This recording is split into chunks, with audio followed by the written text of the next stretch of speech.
Madame le procureur va présider cette conférence. C'est grâce à elle, d'ailleurs, on a eu l'autorisation de jouer ce passage qu'on va vous faire. C'est bien normal. Voilà, donc avant de vous laisser la parole, Madame le procureur, je tenais à remercier tous les intervenants. Déjà le Winter Festival qui nous a proposé d'organiser une conférence, mais surtout les intervenants qui ont répondu avec facilité.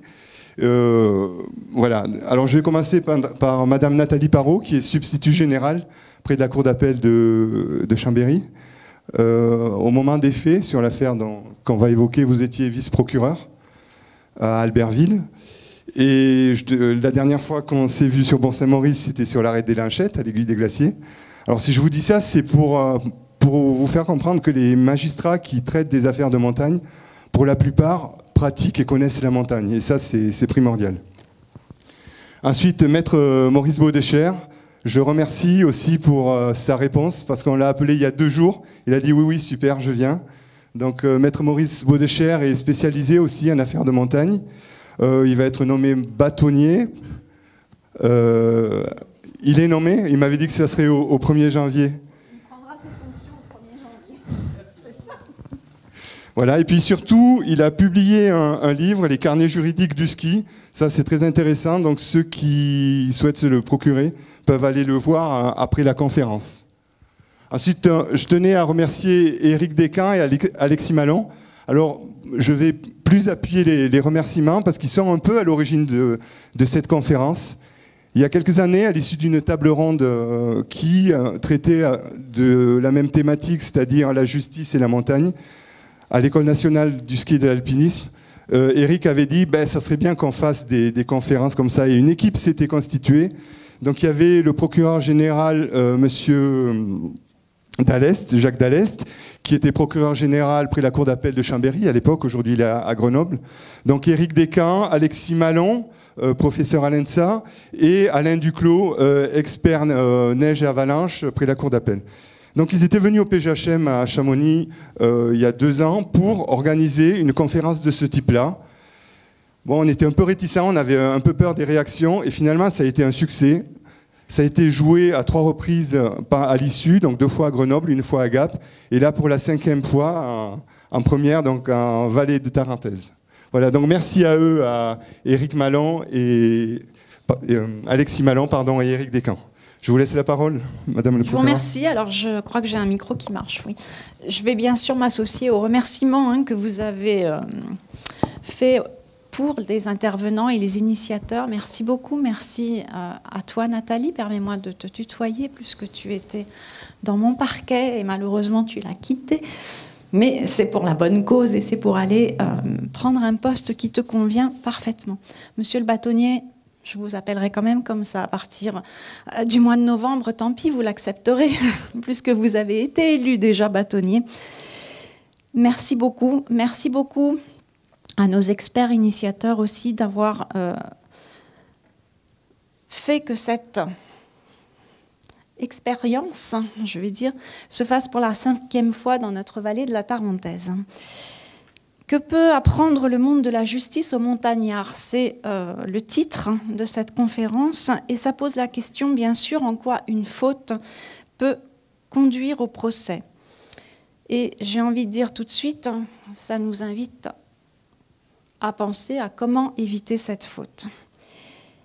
L'engouement certain qui existe à l'heure actuelle pour les sports de montagne et j'ai envie de dire une sorte d'explosion, vous ne me contredirez pas, capitaine, pour la montagne, nous invite, à mon sens, et je le dis avec beaucoup de prudence et de modestie, parce que je ne suis pas une grande montagnarde, contrairement à certains dans cette salle, nous demande de méditer sur une phrase que j'ai retenue, elle n'est pas de moi.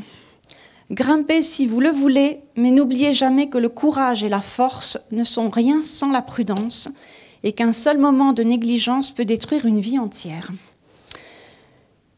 Cette conférence viendra nous montrer qu'au-delà du drame, il y a aussi, si les règles de bon sens, de bonne pratique ne sont pas respectées, un risque de condamnation pénale et civile. L'objectif de cette rencontre, c'est de montrer à l'ensemble des usagers de la montagne, qu'ils soient professionnels, qu'ils soient amateurs, comment fonctionne la justice, en quoi et pourquoi elle est en droit. Et je sais que parfois, ça peut interpeller certains d'entre vous, pourquoi elle est en droit de demander des comptes aux fautifs éventuels, d'autant plus quand elle le fait parce qu'on a une famille derrière qui se pose des questions, qui veut savoir, qui veut comprendre. La procédure judiciaire, pour vous en dire quelques mots, je ne vais pas vous faire un grand cours de droit, ce n'est pas du tout l'objet aujourd'hui, se déroule en plusieurs étapes. On commence par la réunion des preuves au cours de ce que j'appelle une enquête initiale. Cette enquête initiale, c'est sous le contrôle du procureur. Derrière, il y a une information judiciaire, parfois, pas toujours, qui, elle, va être conduite par le juge d'instruction jusqu'au procès, sans parler de ses voies de recours. Je vais rentrer un petit peu plus dans les détails pour vous dire, lorsqu'un accident se produit, les secours sont appelés, ainsi que le PGHM et son homologue chez les policiers, qui est la CRS des Alpes pour notre ressort. Leur grande force, je le dis tout de suite, c'est d'être à la fois sauveteur et officier de police judiciaire. Et c'est pas rien, parce qu'on a cette richesse qui fait que l'enquête, qui démarre alors sous le contrôle du procureur de la République, qui va être immédiatement avisé. Je pense que Nathalie, tu parleras peut-être aussi de ça, de cette permanence du procureur 24 heures sur 24, qui fait qu'il va être immédiatement avisé, qui va, dans les cas les plus graves, les plus complexes, saisir un juge d'instruction, qui va, dès lors, prendre le contrôle de cette enquête. C'est-à-dire que c'est la même enquête, cette enquête initiale, qui va se poursuivre sous la forme d'une information judiciaire. Et que va faire le juge d'instruction? Il va s'intéresser aux circonstances de l'accident. L'ensemble des circonstances, bien évidemment. C'est pour ça que vous aurez tout à l'heure un interrogatoire qui reprendra, et j'en suis certaine, un certain nombre de questions, parce qu'on va vérifier que le matériel était bon, défaillant. Le guide, s'il y en avait un, a-t-il surestimé les capacités de son client, voire les siennes? Appartient-il à une structure? Exerce-t-il en individuel? Voilà toute une sorte de questions que nous allons nous poser. Autant de questions qui vont chercher à établir s'il y a des éléments à charge suffisants. Je crois qu'on entend souvent ce mot « élément à charge ». Élément à charge suffisant pour établir une faute. Dans l'affirmative, et je viens au point qui va vous intéresser peut-être le plus au cours de cet après-midi, le juge d'instruction mettra en examen le ou les personnes mises en cause. On les appelle des mises en cause et ils vont devenir mis en examen éventuellement. Dans cette hypothèse-là, sans doute, ils seront renvoyés devant une juridiction de jugement après l'avis du procureur de la République. Dans la négative, ces mêmes personnes bénéficieront de ce qu'on appelle un statut de témoin assisté. Et la procédure fera vraisemblablement, parce que ce n'est pas toujours aussi simple, l'objet d'un non-lieu.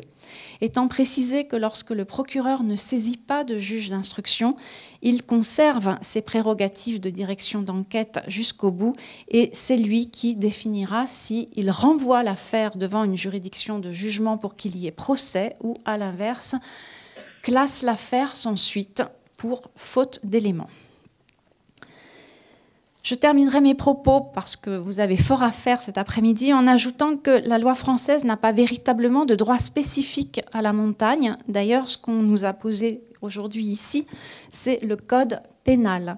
C'est le code pénal qui va s'appliquer.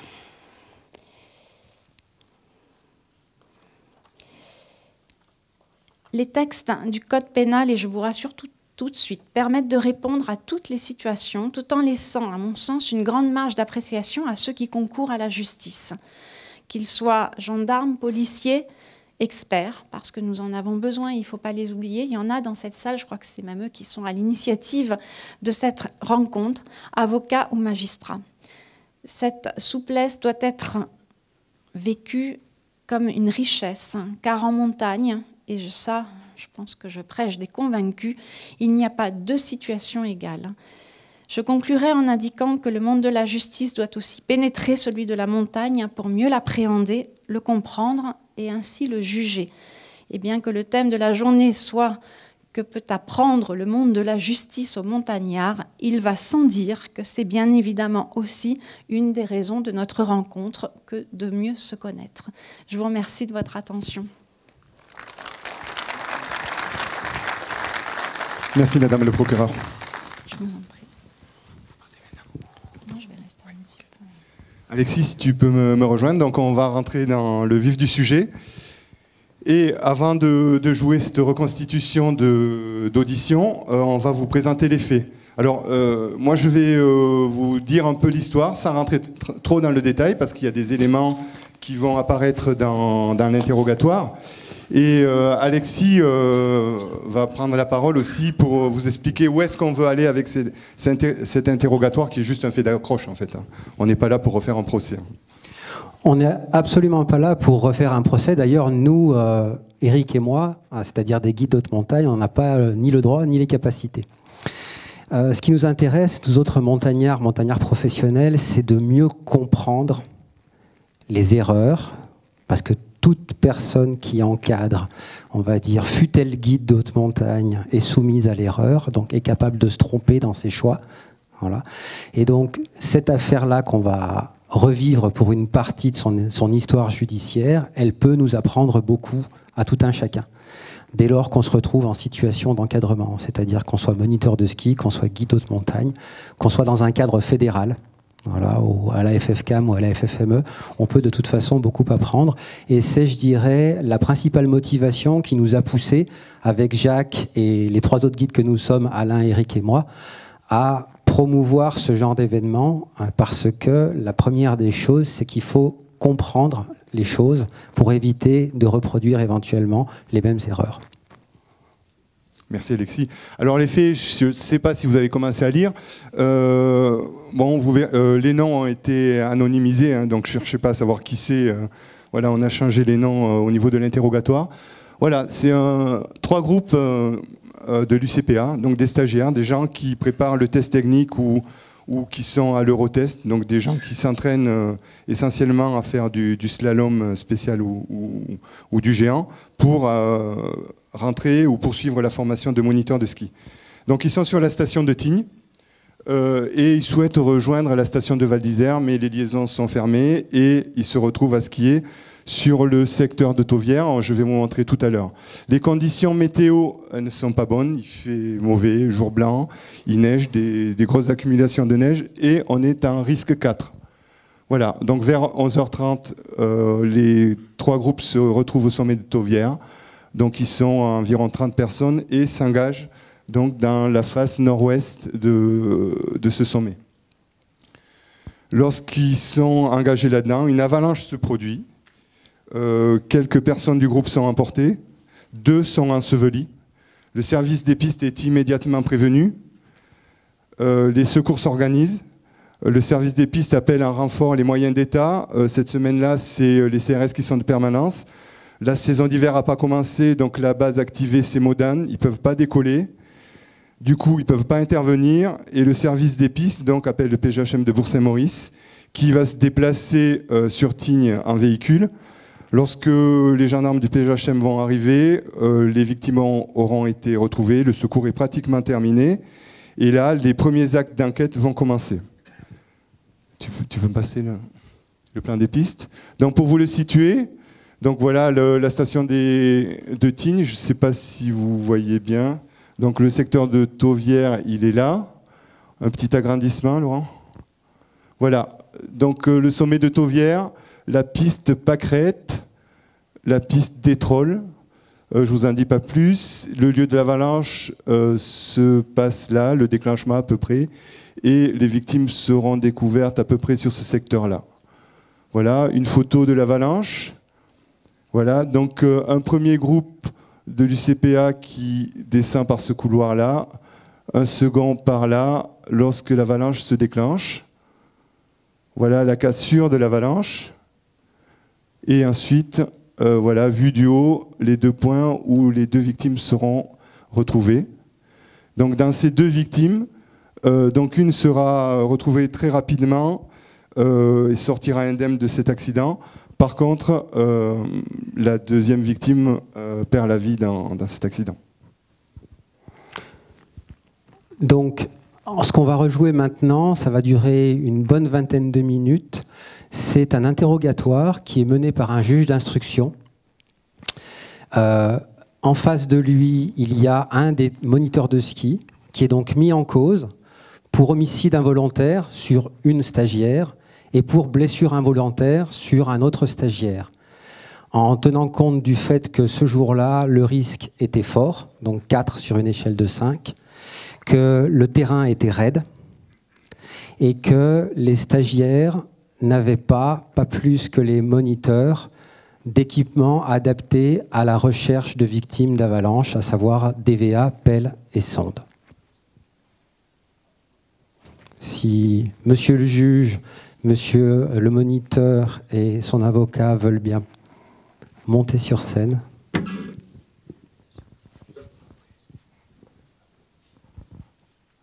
Bonjour maître, monsieur Dupont, asseyez-vous s'il vous plaît.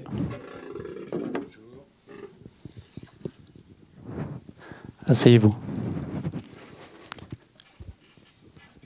Monsieur Dupont, je vous informe que nous envisageons de vous mettre en examen pour les faits dont nous venons de vous donner connaissance. Maître, vous avez eu connaissance du dossier, n'est-ce pas? Je vous remercie, monsieur le juge d'instruction. Effectivement, j'ai pu prendre connaissance du dossier au cours des 4 jours qui me sont attribués par la loi et nous avons pu nous entretenir longuement de ce dossier avec mon client. Parfait. Monsieur Dupont, je vous entends dans le cadre du dossier d'information ouvert par le parquet d'Albertville pour homicide involontaire à la suite du déclenchement d'une avalanche le 5 décembre dernier dans le secteur de Tovière. Avalanche qui a emporté mademoiselle Marchand et a provoqué son décès le lendemain, et monsieur Renard qui a pu lui être sorti indemne de l'avalanche. Quelles sont vos qualifications professionnelles? J'ai un DESS dans la gestion des risques dans les collectivités territoriales. J'ai un diplôme universitaire, outils géographiques et aménagement. Ça concerne la création de cartes notamment.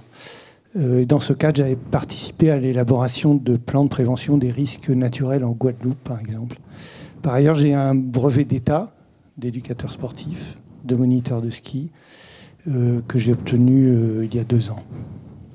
Très bien. Et depuis l'obtention de ce brevet d'État, est-ce que vous avez suivi des stages de perfectionnement? Oui, j'ai suivi un stage neige et sécurité à l'UCPA en interne.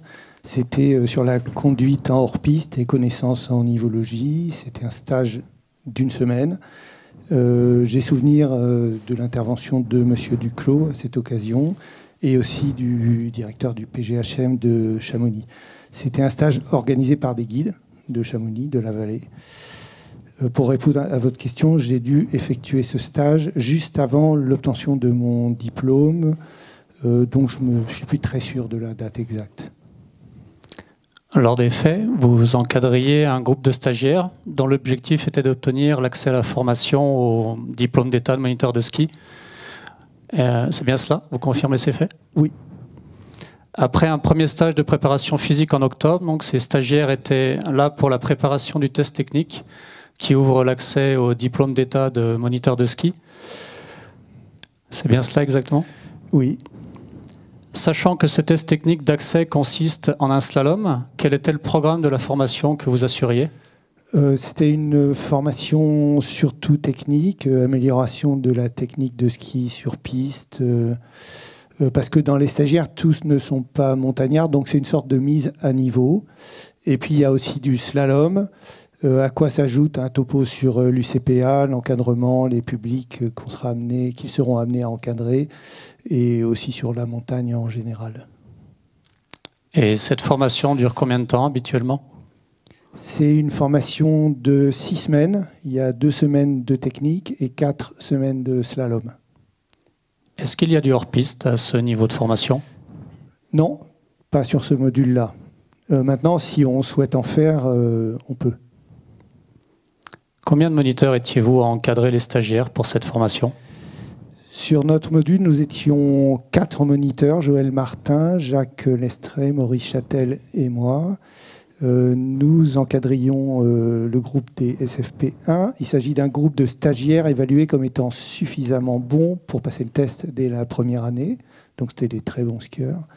Ensuite, il y a un groupe de stagiaires un peu moins bons, dont on pense qu'ils n'auront pas le test la première année. Eux étaient encadrés par Dominique Lascan.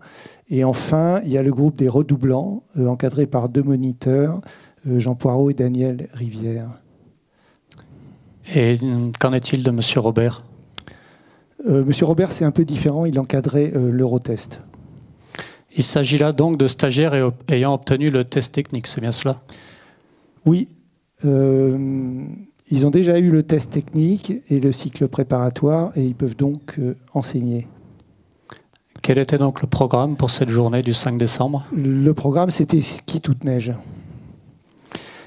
Est-ce du ski sur piste ou hors piste? C'est du ski sur piste. Et du coup, à quoi correspond le ski toute neige sur piste? C'est le fait de skier n'importe quel type de neige, poudreuse, damée, trafolée, tracée. Ça correspond à de la neige skiée. Il peut y avoir des bosses, il peut y avoir de la poudreuse. Votre planning prévisionnel du mercredi 5 décembre mentionne Champagny chrono. À quoi cela correspond-il? En fait, on devait faire du chrono sur la piste de Champagny, mais on n'a pas pu parce que le glacier était fermé. Déjà, le lundi, c'était fermé. En fait, il n'y avait rien ouvert, sauf peut-être Tichot. On a fait du bas de piste avec les stagiaires, on les a fait remonter à pied, puis ensuite on leur faisait faire du slalom. On avait demandé l'accord des pisteurs qu'on avait obtenu. Le mardi, c'était pareil, le glacier était encore fermé. On a également fait du ski sur Tichot, et puis le mercredi, on avait également prévu de faire du ski toute neige avec ce qui serait ouvert. Dans la mesure où vous étiez plusieurs groupes à vous entraîner sur le domaine, vous étiez-vous concertés pour skier dans le même secteur, soit pour ne pas le faire? Alors la veille, on était tous au même endroit. Je pense que d'ailleurs tout le monde était là. Pour répondre à votre question, on ne se concerte pas vraiment dans la mesure où on ne sait pas ce qui va ouvrir. En tout cas, je ne me souviens pas qu'il y ait eu une concertation pour savoir où on irait. En revanche, on s'est réunis pour savoir ce qu'on va faire. Et cette réunion, elle avait eu lieu la veille.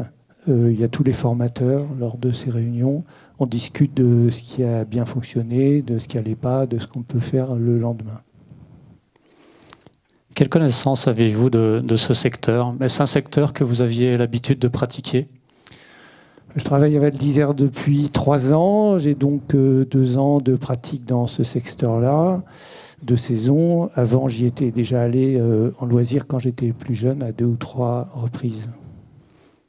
Et vos collègues Joël Martin et Paul Robert, est-ce qu'ils avaient la même connaissance que vous du domaine? Eux, ils ne sont pas sur ce domaine, ils sont plutôt à Chamonix et je ne sais pas quel était leur degré de connaissance du secteur. Et est-ce que vous aviez tous le même niveau, la même expérience? On est tous diplômés. Je crois que Paul, c'est 78. On est tous plus ou moins du même âge. J'ai connu Joël Martin il y a 10 ans. Lorsqu'on a commencé la formation, on était ensemble. Après, on s'est perdu de vue. On avait déjà fait un automne ensemble. Quant à Paul Robert, je le connais par la formation. Et ça fait 3 automnes que l'on fait ensemble à Tignes. Quelle était l'heure de rassemblement pour cette journée? 9h. Avant le rassemblement, quelles sont les vérifications que vous faites habituellement avec votre groupe? Il n'y a rien de formel. Consultez-vous la météo? Prenez-vous attache avec les pisteurs, par exemple? C'est notre coordonnateur, Philippe Dor, qui fait ça. En fait, on n'a pas vraiment de points. On fait plutôt ça par radio. On communique pas mal par radio, notamment pour avoir les ouvertures des remontées. Et comment vous êtes-vous retrouvés, tous les groupes, avec l'ensemble des stagiaires UCPA? En fait, c'est un peu par hasard. Comme on communique par radio sur les ouvertures, on s'est retrouvés là, mais ce n'était pas vraiment prévu. Et vous avez croisé Monsieur Robert à quel endroit, du coup? Juste en bas des tufs. Et Monsieur Martin? En haut de Tovière. Vous êtes donc remonté avec Monsieur Robert jusqu'à Tovière, où se trouvait déjà Monsieur Martin, c'est bien cela? Oui. Qu'aviez-vous projeté? En fait, quand je suis arrivé en bas de la piste Henri, j'ai vu que l'aéroski tournait. J'ai également vu que Thomeuse tournait. Je me suis dit qu'on pourrait peut-être aller skier sur Val d'Isère. Vous avez donc l'idée d'aller sur Val d'Isère. Est-ce que vous en parlez avec Monsieur Robert? Oui, en montant au télésiège, on en parle. Lorsque vous arrivez au sommet de Tovière, en discutez-vous avec Monsieur Martin, qui est également présent? Oui, j'ai dû dire quelque chose comme je vais demander au pisteur si c'est ouvert. Je voulais savoir s'il y avait Thomeuse et le funiculaire, parce que si on descend sur Val d'Isère, il fallait encore qu'on puisse revenir sans être obligé de prendre un taxi ou un véhicule. Et pour descendre sur Val d'Isère, vous vouliez passer par où, du coup? Là, j'ai pas le nom de la piste en tête, mais voilà, l'idée c'était de descendre par le domaine skiable. Dans votre audition du 5 décembre, après avoir renoncé à descendre sur Val d'Isère, vous parlez de la descente par pâquerette, tout en indiquant qu'il n'y a pas de balisage. Convenez-vous du fait que la pente dans laquelle vous aviez pris la décision de faire descendre les stagiaires UCPA et sur laquelle l'avalanche s'est déclenchée était bien en hors-piste? J'y suis allé sur les indications qu'on m'a données. Et lorsque vous vous engagez, vous êtes sur pâquerette? Oui. Et c'est une piste pour vous? Oui, c'est une piste. Elle est balisée? Non. Que signifie pour vous une piste non balisée? C'est une piste qui n'est pas ouverte, mais pour moi, c'est une piste parce que c'est l'endroit que m'ont indiqué les pisteurs.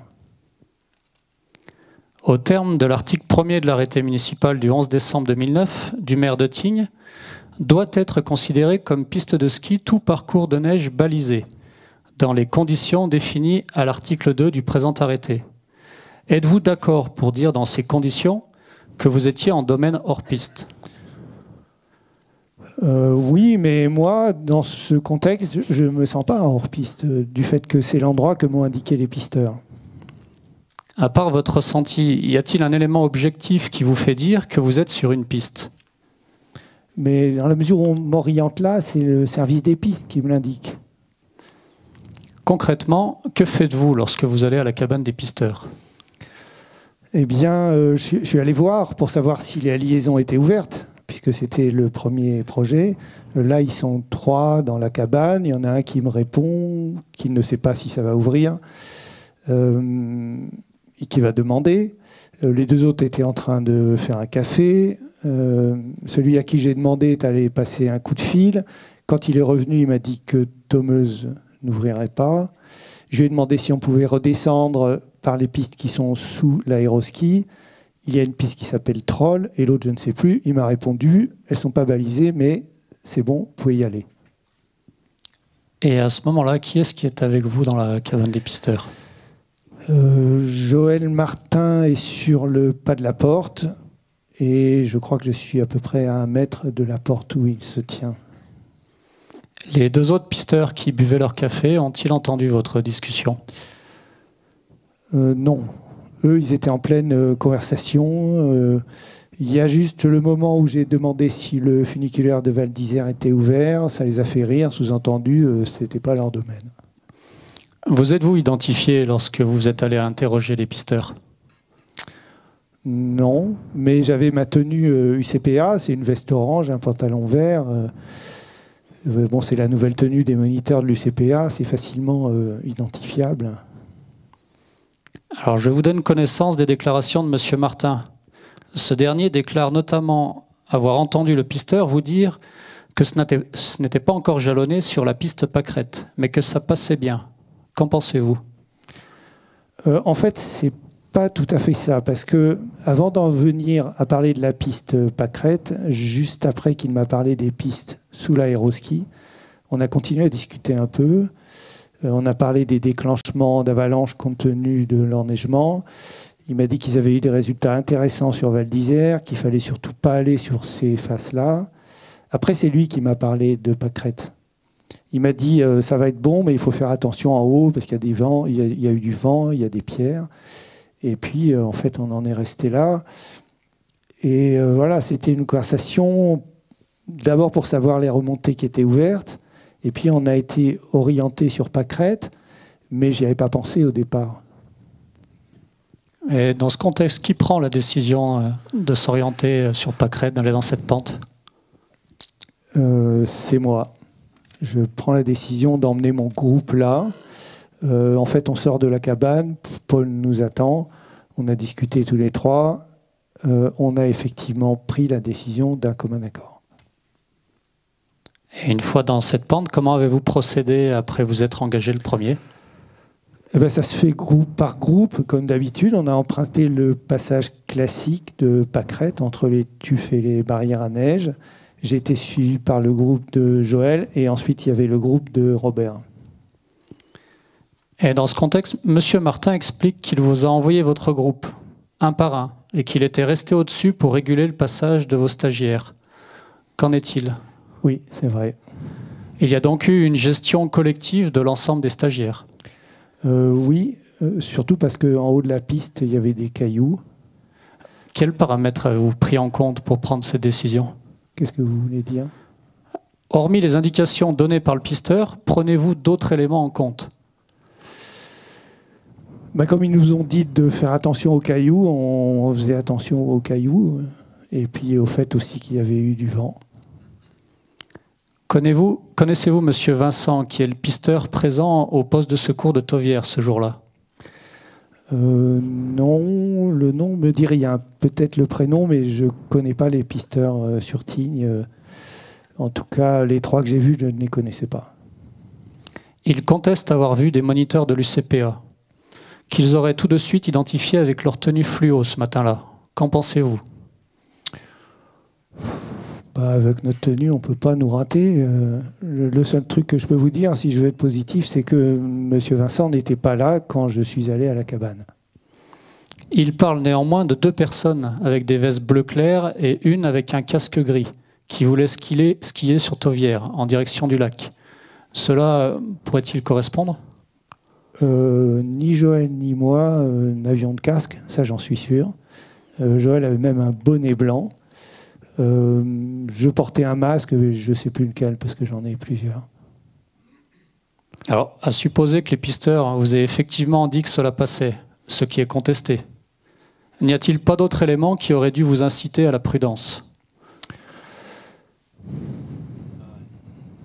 À dire vrai, compte tenu des éléments que j'avais eus à ce moment-là et de la discussion qu'on avait eue, du fait qu'on pouvait descendre sur des pistes non balisées, et puis en plus je savais qu'il y avait du monde sur ces pistes-là, je l'avais entendu à la radio, j'avais vu des gens aller là-bas, on avait parlé de la nivologie, des déclenchements, que c'était pas bon côté Val d'Isère, et le pisteur m'a parlé de pâquerettes. Alors c'est vrai que sur place, on voit un peu les congères, que par endroits, c'était pelé par le vent. Alors on faisait beaucoup attention aux cailloux, et puis en skiant, on teste un peu la neige. Vous testez la neige. Vous entendez pas quoi par on teste la neige? On teste la stabilité en faisant des appuis, quoi, et puis aussi tester avec le bâton. Alors, ce qui veut dire que, nonobstant les indications des pisteurs, vous gardiez votre libre arbitre. C'est un peu un réflexe. Aviez-vous consulté ce jour-là le bulletin d'évaluation des risques d'avalanche et vous souvenez-vous du niveau de risque mentionné sur ce bulletin? C'est vieux, mais je sais que c'était risque 4. Pour répondre à votre question, le matin même, je n'avais pas consulté le bulletin. Avant la sortie, je savais que c'était un risque 4. Et en plus, avant de partir, de toute façon, je savais que je n'allais pas faire de hors-piste. Il semble apparemment que vous n'en ayez pas tenu compte, car le bulletin de prévision montagne Savoie mentionne le fait que la Savoie est en vigilance jaune pour le risque d'avalanche et indique en gros et en gras « fort risque d'avalanche » jusqu'à mercredi 7 au soir. Le bulletin d'information neige et avalanche sur les massifs de Savoie parle quant à lui d'un fort risque d'avalanche, niveau 4, notamment sur la Haute-Tarentaise. Tout cela n'aurait-il pas dû vous inciter à davantage de vigilance et à tout le moins vous dissuader d'y aller? Mais vous savez, moi j'y suis sensible à ça, c'est mon métier. Mais encore une fois, quand je vais sur cette piste, je me sentais en totale confiance.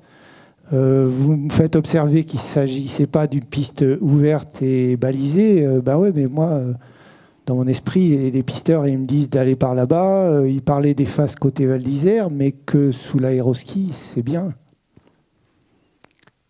Dans ce contexte, les stagiaires n'avaient aucun équipement adapté pour leur piste, puisque tous s'accordent à dire que les moniteurs ne leur avaient pas dit d'en prendre. Le confirmez-vous? Effectivement, on n'avait pas donné les DVA, mais encore une fois, on n'était pas en hors-piste. Du coup, si je comprends bien, dans votre esprit, les indications des pisteurs valent ouverture de la piste pâquerette. Non, c'est pas aussi simple que ça. C'est tout un contexte. Comme je vous expliquais, il faut savoir qu'il y avait aussi des touristes qui s'étaient engagés là. On s'en est rendu compte après coup. C'est le fait qu'il nous ait dit qu'il y avait eu des déclenchements côté Val d'Isère et que c'était bon de ce côté-ci, sous l'aéroski, que ça allait. L'arrêté municipal du maire de Tignes, en date du 11 décembre 2009, arrêté qui est affiché, et notamment au secteur du Tovière, mentionne en son article 12 que la pratique des diverses disciplines de glisse en dehors des pistes balisées et ouvertes, mentionné freeride, est effectué sous l'entière responsabilité des pratiquants à qui on conseille le port d'ARVA, appareil de recherche des victimes d'avalanche. Et l'alinéa 3 ajoute que ces secteurs ne sont pas balisés, ne comportent aucun service d'ouverture ou de fermeture, ni de patrouille. Les pratiquants les parcourent à leur risque et péril. Le port d'équipement permettant la localisation en cas d'avalanche est recommandé. Est-ce que vous connaissez cet arrêté ? Oui, bien sûr, je le connais. D'ailleurs, de toute façon, quand on fait le module hors-piste et qu'on va faire du hors-piste, on emporte toujours le matériel DVA, pelle, sonde. Est-ce que vous avez fait une lecture ou est-ce que vous faites une lecture aux stagiaires de cet arrêté? Non, on ne fait pas une lecture aux stagiaires, mais de toute façon, on n'était pas dans un module hors-piste. Il apparaît clairement que vous avez contrevenu aux recommandations de cet arrêté. Qu'avez-vous à dire? Moi, je reste sur ce que je vous ai déjà dit. Là, j'avais pas l'impression d'être sur du hors-piste. Saviez-vous au surplus que ce secteur, la face nord-ouest de Tovière, est connu et répertorié pour être une zone avalancheuse? Non, pas particulièrement. Est-ce que vous savez de quoi est décédée Madame Marchand? Oui, elle est décédée des suites de séquelles au cerveau parce qu'elle est restée longtemps sous la neige. La question de cette absence de matériel de recherche des victimes d'avalanche est d'autant plus importante que le médecin légiste conclut que la mort de Mademoiselle Marchand est due à une hypothermie, elle-même responsable d'un coma anoxique. Autrement dit, en l'absence de lésions traumatiques, si Mademoiselle Marchand avait été secourue suffisamment rapidement, à l'instar de Monsieur Renard, aurait pu en réchapper. Qu'est-ce que vous avez à en dire? Je sais, j'ai été informé, oui. Rétrospectivement, comment analysez-vous ce qui s'est passé? D'abord, la leçon que j'en retire, c'est que si j'étais jamais allé dans cette cabane, il ne se serait jamais passé ce qui s'est passé, parce que je ne serais jamais allé à cet endroit-là. En fait, on nous enseigne de prendre des informations, de prendre conseil auprès des gens pour être prudent. Moi, ce que je me dis, c'est qu'il faut faire attention. Ce n'est pas parce que les pisteurs disent quelque chose qu'on ne doit pas avoir son propre jugement. Votre collègue, M. Martin, indique lui qu'il a manqué de discernement. Vous en pensez quoi?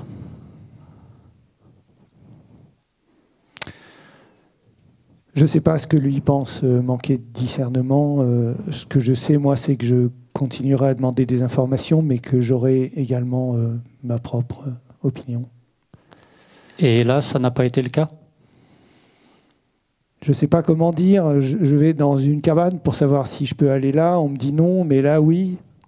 Ailleurs, à un autre endroit. En plus, un service de sécurité, un service en qui j'ai confiance, avec qui on a l'habitude de bosser au quotidien. Votre diplôme, il vous permet d'évoluer en hors-piste? Oui, j'accompagne des clients en hors-piste. J'ai fait 2 saisons sur Val d'Isère et une demi sur Serre-Chevalier. Et au cours de ces saisons, est-ce que vous avez été amené à appeler le secours en montagne? Oui, ça m'est arrivé une fois, mais ça n'avait rien à voir avec une avalanche. C'est quelqu'un qui s'était fait une fracture tibia péronée avec un mauvais croisement de ses skis. Ce 5 décembre, qu'auriez-vous fait si on ne vous avait pas parlé de pâquerettes?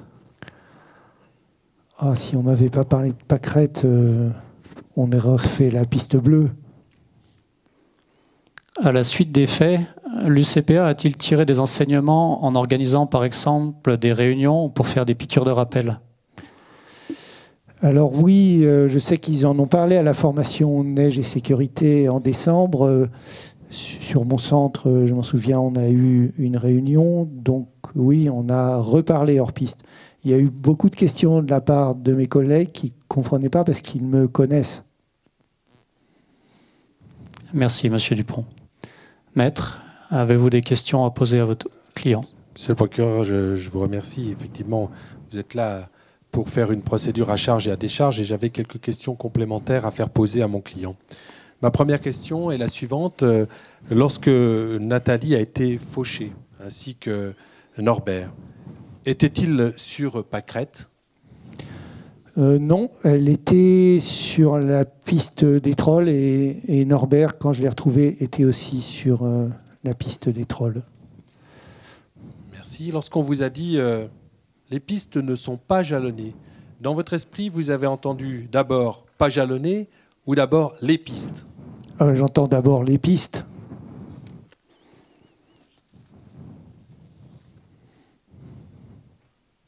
Alors, comment expliquez-vous que les pisteurs contestent avoir vu 2 moniteurs de l'UCPA? Ah, ça me paraît hallucinant de découvrir qu'ils peuvent dire ça. On a eu une discussion ensemble, je ne comprends pas comment ils peuvent dire ça. Qu'est-ce que vous pensez de... Vous en pensez quoi par rapport à ça? J'en sais rien, je comprends pas. Je comprends pas. Bon, il y avait quand même un groupe, il y avait des personnes qui étaient là.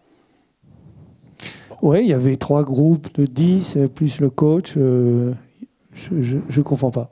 Bon, d'accord. Selon vous, s'il vous avait envoyé sur la piste pâquerette, il pourrait avoir quelque chose à se reprocher?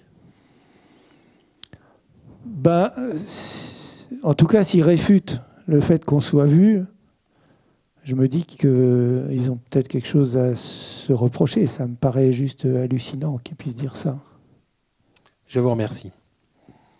Merci, Maître. Est-ce que vous avez des observations complémentaires à formuler? Je n'ai pas d'observation complémentaire à formuler, monsieur le juge d'instruction, puisque j'ai pu régulièrement poser les questions qui me paraissaient importantes dans le cadre de cette procédure.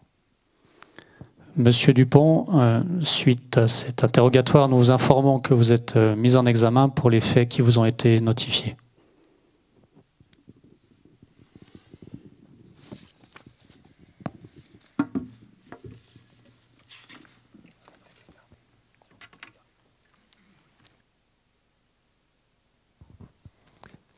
Merci. Je sens beaucoup d'attention dans la salle.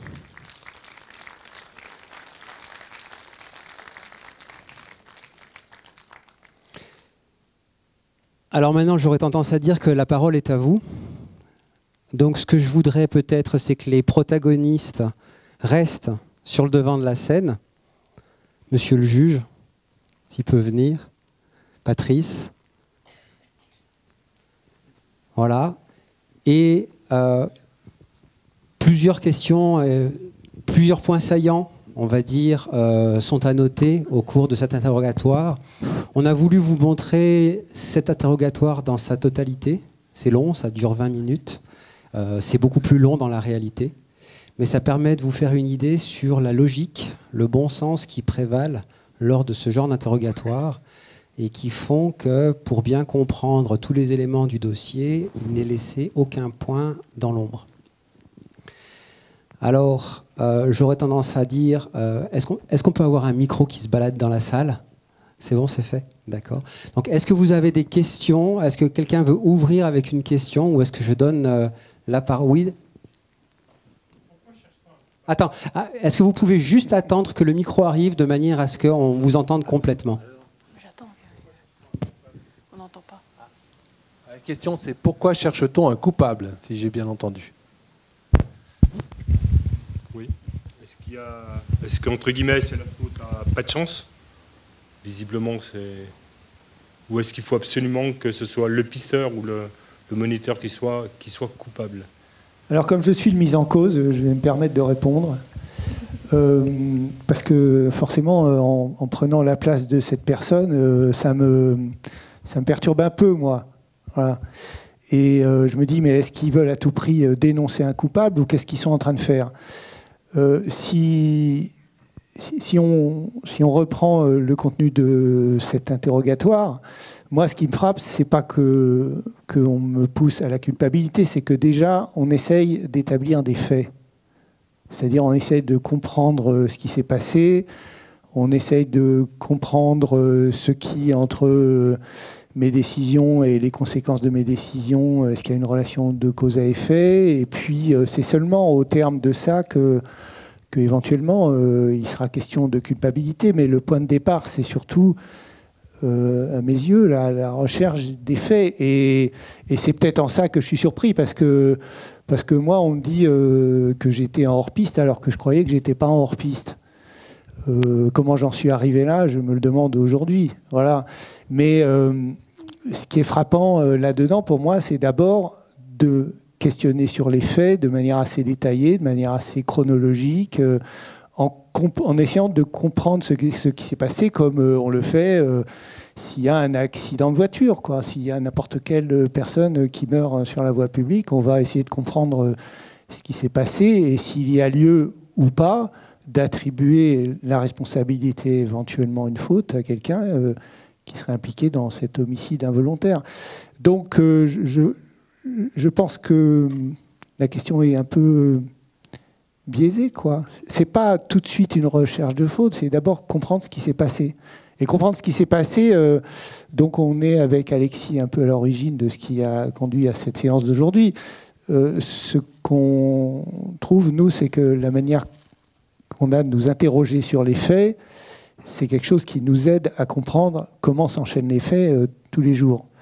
Et que ces questions-là qu'on nous pose, peut-être que si on se les posait un peu plus tôt, on se mettrait moins dans des situations critiques. C'est ça le sens de l'histoire. Donc voilà, moi j'ai vécu cet interrogatoire comme une enquête sur les faits dans un premier temps. Ah ben. Non, ce qu'il faut ajouter quand même, c'est que le juge d'instruction que vous avez vu, c'est pas lui qui va rendre une décision au final. Il ne fera pas partie de la formation de jugement qui va rendre une décision sur la culpabilité. Son rôle, c'est vraiment de faire une instruction, c'est-à-dire une recherche à charge et à décharge, avec la possibilité pour l'avocat en cours de procédure de demander des expertises complémentaires, des confrontations, etc. Donc c'est une procédure qui est quand même dans la recherche des éléments de fait. Après, on leur donne une qualification juridique éventuelle, mais pas toujours. Comme le rappelait Madame le procureur, vous avez des dossiers qui se terminent par un non-lieu. C'est-à-dire qu'en fait, lorsqu'on a tout analysé, on s'aperçoit que la vision de départ qu'on avait est une vision erronée. On a d'autres lunettes avec l'information qui est poursuivie. Et finalement, il n'y a pas de poursuite pénale à la fin.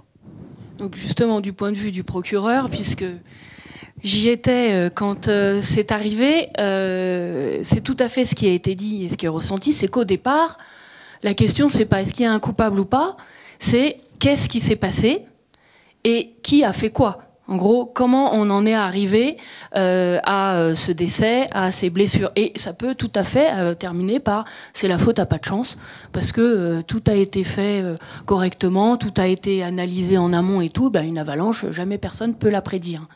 La question au départ, c'est voilà, qu'est-ce qui s'est passé? Alors bien évidemment, quand il y a un professionnel qui est en cause, là, systématiquement, il va être entendu.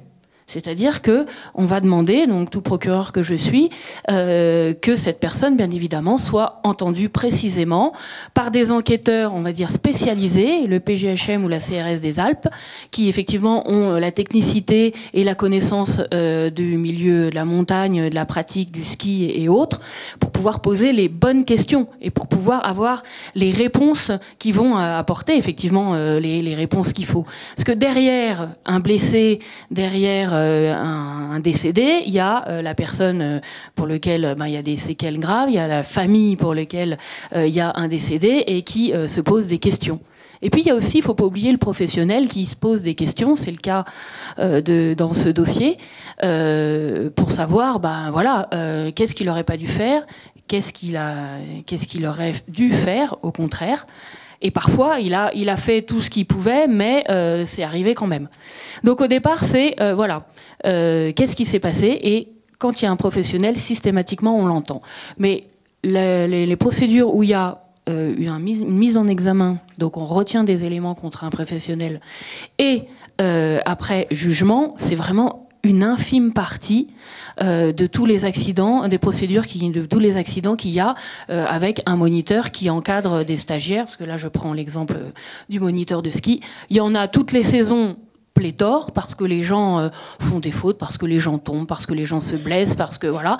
Et il n'y a absolument rien contre les moniteurs, parce que il y a rien à leur reprocher. On ne va pas systématiquement dire il y a un moniteur, c'est lui le coupable. Mais effectivement, comme il y a un niveau d'exigence supplémentaire pour un moniteur, bien évidemment, on va l'entendre. Mais l'audition, ça ne veut pas dire ça y est, demain il est en prison et puis c'est terminé. L'audition, c'est aussi, lui, c'est un sachant, lui, c'est un professionnel, lui, il a des capacités d'analyse et qu'on lui demande, il va pouvoir nous apporter des réponses que celui qui suit derrière est peut-être pas capable de nous donner.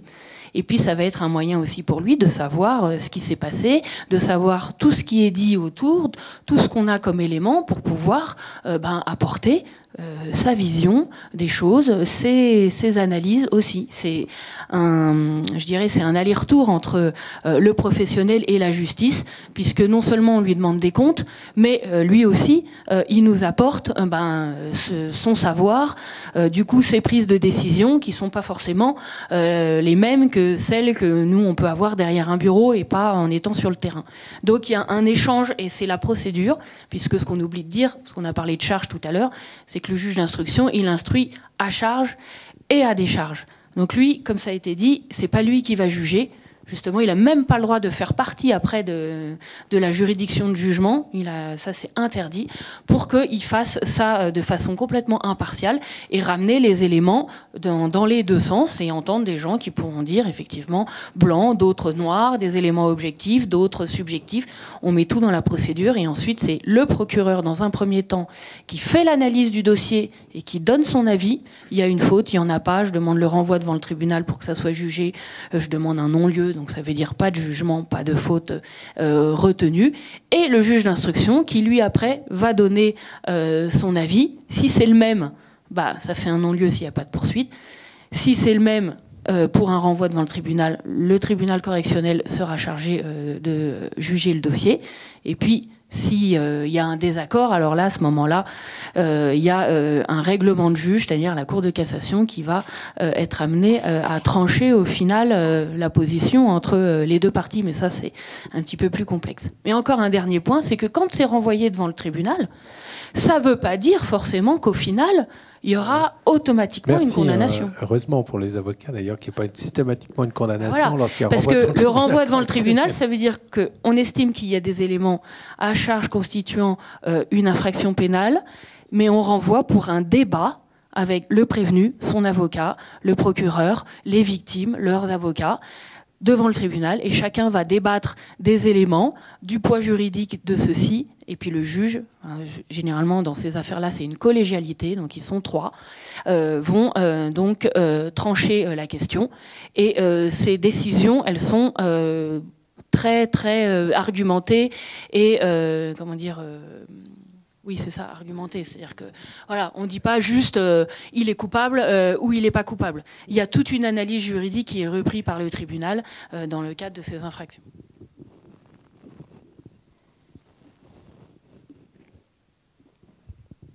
Oui, bonjour. Vous faites 2 fois référence à l'arrêté municipal de sécurité des pistes. Est-ce que les services de piste ont des obligations de les afficher au départ de chaque remontée mécanique, ou est-ce qu'ils doivent être simplement mis à disposition des gens ou... Vous posez une question de droit administratif sur la connaissance de l'arrêté municipal. Alors en général, si vous voulez, l'obligation, c'est évidemment d'informer le public de l'arrêté municipal. Vous n'avez pas l'obligation de le mettre en bas de chacune des remontées mécaniques. En revanche, dans le 99,99% des stations, vous avez un affichage qui se fait sur le tableau général de la commune, de la mairie, ça c'est normal, affichage constant. Et puis vous avez un affichage qui se fait en bas des remontées mécaniques. Ce qui m'a valu une fois de descendre dans les Alpes du Sud, il y avait un magnifique appentis devant les remontées mécaniques, ils étaient en train de le casser. Je trouvais dommage et je me suis approché un peu des gens qui étaient là en train de travailler. Ils m'ont dit non, il nous manque 2 mètres, 2,50 mètres parce qu'on doit mettre l'arrêté municipal, on doit mettre les règles générales, conditions générales de vente, on doit afficher le bulletin météo et on doit mettre, etc. Donc on rajoute 2 mètres et on casse le bâtiment actuel. Bon, ça donne, si vous voulez, le signe de ce qui est maintenant exigé en termes de communication.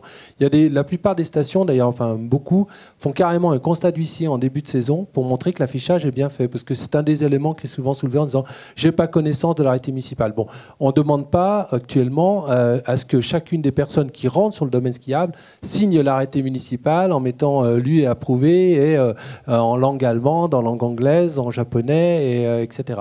Donc on n'en est pas là. L'affichage aujourd'hui en matière administrative, il est normalement suffisant lorsqu'il est fait sur le panneau d'affichage de la mairie. Sinon, on s'en sort plus. Hein. Vous imaginez bien que ça serait difficile de mettre à portée de chacun. Avec une différence pour les professionnels qui, eux, peuvent avoir accès à l'information par d'autres moyens. Par exemple, si l'arrêté, il est communiqué par les écoles de ski à tous ces moniteurs, à la compagnie des guides, à tous les guides ou autres, on considérera que l'information, elle a été délivrée. Ça peut aussi se faire par mail ou autre. Là, il n'y a rien d'obligatoire. Simplement, on demandera effectivement la démonstration de la connaissance de cet arrêté qui peut se faire d'autres manières pour les professionnels que le touriste qui vient prendre son forfait pour la journée et qui doit être en mesure, lui, de le lire quelque part, quoi. Mais le niveau d'exigence entre un professionnel et un touriste ou un néophyte skieur à la journée ne sera pas du tout le même. C'est pour ça que, à la limite, que le touriste il n'ait pas vu l'arrêté, c'est moins grave que le moniteur qui, lui, sera responsable des gens derrière. Si les gens derrière l'ont pas lu, ce qu'on nous on demandera, c'est que le moniteur il soit quand même au courant et qu'il l'ait lu et qu'il en ait connaissance parce qu'on lui demandera de l'appliquer, lui. Oui. Est-ce qu'au sujet de cet arrêté municipal, il peut y avoir des différences entre municipalités, surtout au niveau de la notion de piste ouverte, piste fermée, piste balisée? Ou est-ce que c'est assez homogène? Alors, il faut savoir que, on va dire avant 1973 environ, on avait des arrêtés municipaux qui partaient un peu dans tous les sens. Puis ensuite, il y a eu un recadrage avec ce qu'on appelle un arrêté municipal type. C'est-à-dire qu'en fait, il y a une base type qui est applicable, qui est un modèle, si vous voulez, pratique en tout cas pour l'ensemble des stations. Et ensuite, il y a des ajouts qui sont faits. Alors, les ajouts principaux qui sont faits sur les arrêtés municipaux type, c'est relatif, par exemple, à l'inclusion ou non des règles de la Fédération internationale de ski qui sont reprises et comme étant des règles applicables, dont certaines seulement sont directement applicables en droit, mais ça c'est un débat juridique. Et puis il y a par exemple sur les zones spécifiques, en rappelant qu'il y a une zone luge à tel endroit, qu'il y a un parc à tel endroit, enfin il y a des spécifications. Par contre, en ce qui concerne le problème des normes, c'est-à-dire le fait de savoir comment une piste est ouverte, comment on fait pour les bordures de piste, etc. C'est pas du domaine de l'arrêté municipal, c'est du domaine des normes. Bon, j'ai Serge, je ne sais pas où il est, Serge. Il est caché où? Il est là.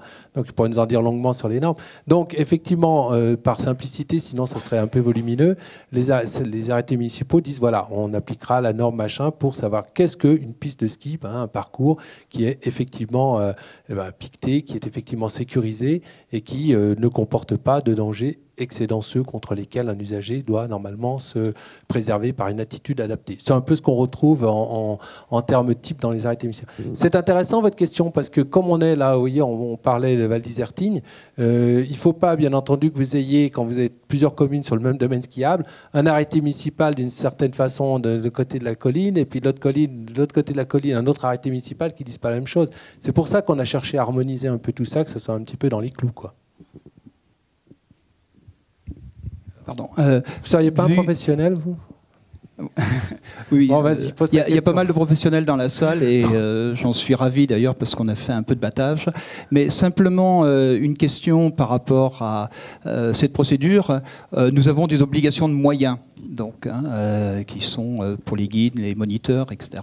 Lorsqu'on voit aujourd'hui ce type de procès, il y a une faille sur les obligations de moyens. Donc, est-ce que le professionnel qui était engagé normalement pour ne pas faire du hors-piste et qui s'est retrouvé d'une façon induite sur un secteur fermé, pas balisé, et qui se retrouvait donc dans une activité, on va dire, hors-piste, est-ce que c'est véritablement quelque chose qui est à charge ou bien alors, quelle est véritablement la définition de nos obligations de moyens? Donc, ça peut aller de connaître l'arrêté municipal, de connaître toutes les phases ou d'avoir un sac à dos qui pèse 50 kilos avant de partir parce que c'est tout juste, il ne faut pas avoir des explosifs dans notre sac si jamais on a un doute. Donc, voilà, cette notion d'obligation de moyens, dans un cas bien précis comme celui-ci, le fait de ne pas avoir de DVA, par exemple, est-ce que c'est quelque chose qui est vraiment à charge? Je vais peut-être commencer. En fait, il n'y a rien d'écrit et ça commence par les constatations qui sont effectuées sur le terrain pendant et à l'issue du secours. Les secouristes et enquêteurs sont aussi des montagnards. Et c'est ça la pertinence de ce dispositif que citait Madame le procureur. Et nous, lorsqu'on va établir nos constatations et ensuite on va rédiger notre enquête toujours en relation avec le parquet, on travaille dans le même esprit que le juge d'instruction, c'est-à-dire que nous sommes à charge et à décharge et on se base sur les faits. Mais en tout cas, lorsqu'on donne une orientation, enfin, en tout cas, lorsqu'on éclaire le magistrat sur ce qui a été fait, sur éventuellement une obligation de moyens ou pas, et ça c'est repris aussi dans la formation des professionnels. Nous, on est dans un cadre de bonne pratique. Est-ce que le professionnel ou l'encadrant a réagi en bon père de famille? Est-ce que voilà, il était dans la norme de ce qui se fait? Pour compléter, oui, pardon. L'obligation de moyens et de résultats, alors c'est pas le même débat sur lequel on se place aujourd'hui, puisque là c'est, on va dire, de la procédure civile. Alors ça peut être un petit peu complexe pour vous, mais comme ce qui vous a été présenté, là en fait, ce qui s'applique c'est le code pénal. Donc le code pénal, lui, il va parler de faute ou de pas faute pour aboutir à une infraction ou pas d'infraction. Et la différence qu'on a, c'est ce que j'ai dit. Je l'ai peut-être pas dit d'ailleurs, mais bon. On est sur des infractions involontaires. Bien évidemment que le moniteur, là, il n'a pas voulu tuer ses stagiaires ou les blesser. Donc ces infractions-là, elles doivent être beaucoup plus difficiles à être mises en œuvre pour aboutir à retenir une culpabilité d'une personne, parce qu'il y a le caractère involontaire. Et donc c'est dans ces fautes qu'on va donc analyser qu'on va effectivement retrouver pour vous la notion d'obligation, qu'on peut appeler obligation de moyens. Donc obligation de faire une certaine chose, obligation de prendre certains renseignements. Alors, quand on est dans ce qu'on appelle pour nous une causalité indirecte, c'est-à-dire que là, c'est pas le moniteur qui a planté un bâton dans le dos de sa stagiaire ou qui l'a poussé dans l'avalanche, où là, il y aurait une causalité directe. Donc lui, il skiait, l'avalanche, elle est arrivée en même temps derrière lui, la stagiaire a été prise dedans, il y est pour rien, il a même pas déclenché, lui, l'avalanche. Donc, c'est pas lui qui a effectivement entraîné directement la mort de sa stagiaire. Par contre, ce qu'on va dire, c'est que c'est lui qui l'a emmené là. Donc, quelles sont les conditions, quelles sont les décisions et les obligations qu'il a ou pas respectées pour être arrivé à emmener sa stagiaire à cet endroit-là. Donc dans ce dossier, ce qui a été pris en compte, c'était la connaissance ou non du bulletin météorologique, du risque d'avalanche, des conditions de terrain, c'est-à-dire qu'on avait une pente avec plus de 30 degrés de pente, qu'il y avait des amas de neige et une nivologie avec depuis une semaine de la neige qui demandait qu'à tomber. D'ailleurs, il était écrit le jour même de l'avalanche que c'était des risques d'avalanche par plaque à peu près partout et qu'il y avait déjà eu multiples petites coulées sur tout le domaine. Donc, il avait même été déconseillé le hors-piste. Donc, c'était prévu le matin dans les bulletins météo, dans les informations qui avaient été données. Plus le fait que il se retrouve à 30 personnes, donc un nombre très important, avec et surtout l'absence de matériel de détection de victimes d'avalanche pour permettre de retrouver donc rapidement les personnes. Donc la justice a conclu au final que l'accumulation de ces manquements aux obligations, de ces erreurs d'appréciation, de ces dysfonctionnements aussi, constituait une faute particulièrement grave, entraînant du coup le renvoi de la personne devant un tribunal. Donc là, on a une accumulation. Donc après, on peut effectivement se dire que le moniteur, il avait comme obligation de s'assurer de la météo, de s'assurer des conditions dans lesquelles il pouvait descendre ou pas, de s'assurer aussi, parce qu'on a du matériel de ses stagiaires, du niveau de ses stagiaires, leur forme physique, du matériel pour aller en hors-piste ou pas, enfin voilà, un ensemble d'éléments. Mais on ne dresse pas une liste de ce qu'il aurait fallu faire. On est plutôt dans la recherche, effectivement, de l'ensemble des décisions qui ont été prises et qui ont abouti, effectivement, à dire, là, on s'engage dans la piste. Et dans ce dossier particulièrement, on parle d'accumulation, d'imprudence, de négligence. Et puis, il existe aussi une autre possibilité, et donc, au final, la Cour d'appel l'a relevé dans sa décision, il aurait quand même pu être retenu contre les moniteurs le fait, effectivement, de ne pas avoir respecté l'arrêté, à savoir l'article 2 qui prévoit que quand on va en hors-piste, c'est avec du matériel de détection de victimes d'avalanche. Et là, ça constitue une règle publiée et le Code pénal, donc dans ses articles 220 et suivants, prévoit que lorsque on ne respecte pas une règle, ça peut constituer une faute qui peut entraîner sa responsabilité. Donc là, on avait les deux, en gros. On avait une accumulation de décisions qui ont fait que ça devient une faute caractérisée. Et il y avait aussi le non-respect de cet arrêté, qui était une règle édictée et qui est aussi, pour la justice, dans les infractions involontaires, une faute caractérisée. Je reprendrai bien un instant la main, mais d'un point de vue un peu plus subjectif, puisque j'étais le mis en cause. Et donc, c'est pas moi qui l'ai vécu, mais je me suis un peu approprié pour participer à cette reconstitution. Et qu'est-ce que j'en tire, moi, pour moi, quoi. Pas pour moi, Monsieur Dupont, mais pour moi, Éric Decamps, comme point d'alerte pour moi, quoi. Et je dirais, il y a une première chose, c'est ce qui me frappe, c'est que la journée, elle n'était pas pour faire du hors-piste. Donc ça s'ancre dans la tête. On ne fait pas du hors-piste aujourd'hui. Et puis les circonstances font que la seule piste qui est restée ouverte, c'est une bleue dans laquelle en slalom, il n'y a quand même pas grand-chose à faire. Donc on aimerait bien quand même satisfaire les exigences du stage, et c'est pas de mauvaise volonté. On se dit on voudrait faire mieux que ça.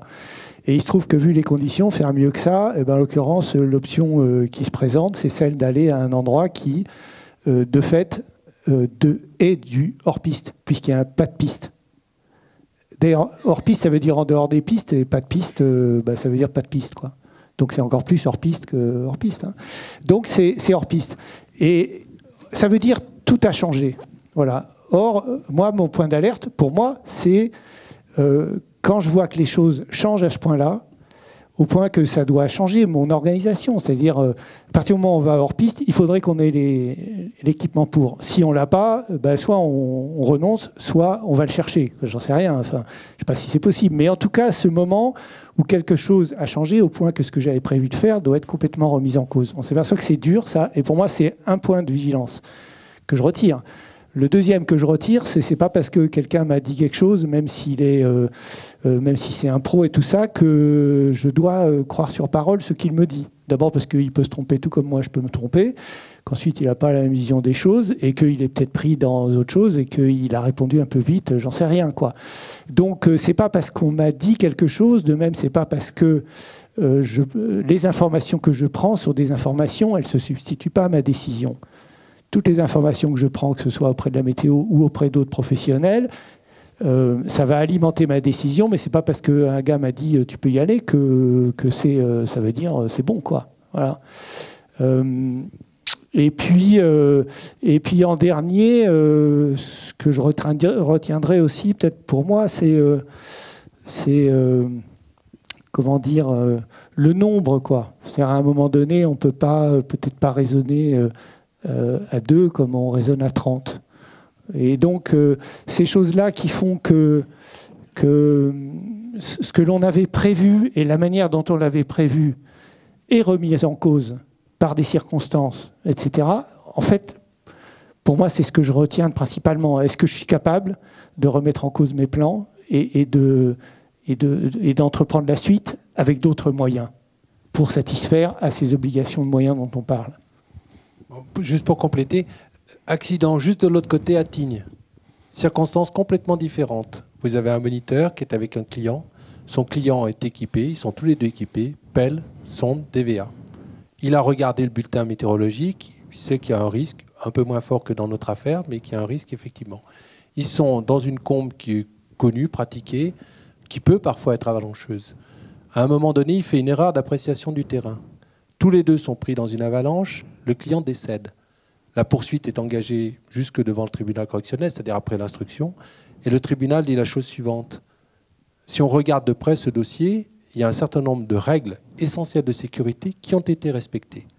Le moniteur est diplômé, compétent, il a effectivement le matériel adapté pour la sortie, il avertit son client en ce sens-là, et il fait simplement une erreur sur le terrain, une erreur d'analyse. Cette simple erreur d'analyse, qui est une faute mineure, si je puis dire, c'est une faute qui n'est pas de nature à entraîner une condamnation pénale. Sans doute, évidemment, j'allais dire une indemnisation de la victime, ce qui est un autre sujet, mais ce n'est pas de nature à engager une faute pénale. C'est ce que rappelait Madame le procureur, c'est-à-dire que pour arriver à la condamnation d'un professionnel ou j'allais dire de quelqu'un dans une circonstance comme celle-ci, il faut qu'il y ait une accumulation de fautes ou une faute particulièrement grave. En général, c'est très rare qu'on ait une seule faute. On a très peu de dossiers comme ça où on a une seule faute. On a une accumulation d'erreurs. Ne pas avoir regardé dessous, ne pas faire tout un tas de choses qui font que cette accumulation conduit à ce qu'on appelle la faute caractérisée. Et je dirais aussi qu'il y a des renvois devant le tribunal qui sont faits parce que il y a des discussions dans la procédure. Toutes les parties n'ont pas le même point de vue. Le parti de la victime, il me dit c'est pas normal, ça aurait jamais dû arriver. Et ce que Maître Baudécher disait, c'est vrai qu'il arrive, et pas qu'un peu, souvent, que on décide de renvoyer l'affaire devant un tribunal pour qu'il y ait un débat et que après, avec la décision du tribunal, et quand la décision sera définitive, on ne pourra plus la remettre en question, etc., ça soit clos et qu'on n'alimente pas pendant des mois et des années un débat avec des procédures multiples parce que ça n'a pas été tranché. Et là, dans le cas qui vous a été cité, effectivement, cette décision a été prise parce qu'il y avait polémique sur polémique de la part de la victime. Et au moins, pour le guide, là, ça a été clos. Il n'y avait pas de faute entraînant une responsabilité. C'était une erreur d'appréciation. C'est une faute simple et la loi dit que ça ne suffit pas. Donc il avait satisfait à toutes les obligations qu'en tant que moniteur et guide, il devait prendre. Et voilà. Et donc là, la famille, les autres parties, ont dû l'entendre. Mais tant que ça reste au niveau de la procédure, on croit toujours qu'on peut, que... Et voilà, les gens ne connaissent pas plus, effectivement, non plus forcément les obligations d'un moniteur, d'un guide, le milieu de la montagne et le milieu judiciaire, et s'imaginent effectivement des choses, là, au moins, le débat est clos. C'est aussi pour protéger le professionnel qu'il ne soit pas pendant des années et des années remis en cause. Et je le dis parce que ça arrive et ça existe sur des procédures où, au niveau du parquet, on dit non, mais là, il n'y a rien. Enfin, je veux dire, le professionnel, il a fait tout ce qu'il a pu. Après, soit c'est la faute de son client, soit c'est le risque en montagne, parce que le risque zéro n'existe pas.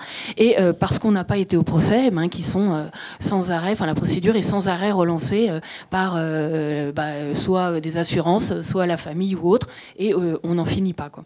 Donc voilà, il n'y a pas une recherche, comme on disait tout à l'heure, de coupable pur et dur. Et alors pour terminer sur la question, qui a été effectivement longtemps débattue dans cette affaire, le mis en examen a dit deux choses. Il a dit oui, mais en fait le pisteur il m'a dit que ça passait, donc j'y suis allé. Mais il l'a dit à deux fois, au tout début quand il est interrogé par les gendarmes, et aussi une fois dans le présent interrogatoire, qu'il y avait quand même son libre arbitre. Et que, au final, alors là je change un peu son propos, sur la tournure exacte des mots, mais que la décision, ça lui appartenait. Et c'est ce qui a été tranché aussi au final, puisque devant les juridictions, ça a été débattu et remis sur le devant de la scène, c'est de dire que là, de se dire oui, mais en fait, oui, j'avais connaissance de la nivologie, de pourcentage de pente. Bon, en plus, là, ça n'a pas été dit, mais il y avait un jour blanc avec un vent de folie. Enfin, c'était vraiment des conditions, on va dire, apocalyptiques. Tout ça, en fait, j'en ai fait fi parce que le pisteur m'a dit que ça passait. Et la cour d'appel, comme le tribunal avant, avait dit ça ne constitue pas la seule exonération possible qui est prévue par la loi, c'est-à-dire l'excuse légitime de l'autorité, qui pourrait s'appliquer, par exemple, si le moniteur en question, il était militaire, qu'il avait reçu un ordre de son supérieur hiérarchique direct, qu'il avait des militaires derrière, et on lui dit, toi, mon gars, t'es dans l'armée, t'es mon subordonné, je te dis d'aller là, tu vas là. Et là, oui, on aurait l'excuse légitime de l'autorité, et l'erreur, elle aurait été faite au niveau du dessus, parce qu'à celui du dessous, on ne lui demande pas d'apprécier quoi que ce soit. Tandis qu'au moniteur, lui, on lui demande d'apprécier, parce que c'est lui qui prend la décision de dire à son groupe « allez, on y va », et que les 10 derrière, ils avaient confiance dans le jugement et dans l'analyse de tous les paramètres du moniteur. Pour revenir, juste avant de passer la parole, pour revenir sur l'obligation de moyens dont tu parlais, moi, ce que je retiens des séquences qu'on a eues, la 5e, qu'on fait là maintenant, c'est qu'on nous demande, entre guillemets, aux professionnels d'avoir un comportement de bon père de famille, prudent et avisé. Alors évidemment, à chaque fois, ça dépend de notre client. Un client avec qui on aura 20 ans de courses en commun, on aura plus de possibilités de faire de choses qu'avec quelqu'un qu'on ne connaît pas. Avec un débutant, on aura moins de possibilités qu'avec quelqu'un de très expérimenté. Mais évidemment, cette notion de prudence et on va dire de soin à apporter dans l'exécution, nécessairement, ça impose à chaque fois de se poser la question de quoi est-ce que j'ai besoin pour envisager de faire cette activité et où est-ce que je peux aller pour faire cette activité. Et puis surtout, on ne peut pas se voiler la face, on ne peut pas avoir la politique de l'autruche, c'est-à-dire qu'il y a des choses qui existent aujourd'hui, il y a la conférence qui existe aujourd'hui. Cette semaine, il y a le CAFDEM qui organisait une conférence sur comment choisir ma trace en montagne. Donc on ne peut pas se dédouaner de ce qui existe. Alors, vous avez en partie répondu à la question que je voulais poser. Il me paraissait important pour la clarté de la discussion qu'on sache quelle était la suite qui avait été donnée à cette affaire. Mais vous avez en partie seulement répondu à cette question et j'aimerais bien qu'on nous précise exactement en quoi a consisté la décision du tribunal, puis de la cour d'appel, sur le contenu. Ça me conduit à réaborder cette question de recherche d'un coupable qui me paraît plus compliquée que ce que vous avez laissé entendre. Il y a quand même un certain nombre d'exemples qui montrent qu'on est parfois un peu à la recherche d'un coupable. En tout cas, on en donne l'impression. Je pense à l'affaire qui avait donné lieu à une mise en garde à vue d'un certain nombre de skieurs encadrant un groupe d'Autrichiens, je crois, du côté du refuge du Glacier Blanc. C'était il y a 2-3 ans. On ne voit pas très bien en quoi la mise en garde à vue de ces gens-là était nécessaire pour la conduite des investigations.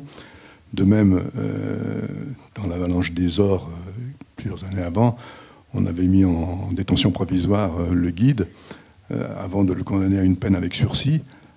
Ça donnait un peu l'impression qu'il fallait condamner d'abord et puis instruire ensuite. Et ça, c'est un petit peu la tendance de la justice française, c'est en tout cas l'impression qu'elle donne. Il faut quand même qu'on recherche un coupable, avant tout. Donc, est-ce que vous voudriez bien réagir à ces questions un peu provocatrices qui vont à l'encontre de ce que vous disiez en commençant? Oui. Tout à fait. C'est pas moi qui poursuis, je suis tranquille. Donc moi, je suis bien entendu plutôt dans le côté défense. C'est pas la première fois qu'en fait j'interviens dans des festivals comme ça, colloques ou autres, et je donne aussi des formations à des gendarmes. Je suis allée participer aussi à un événement à l'ENSA, etc.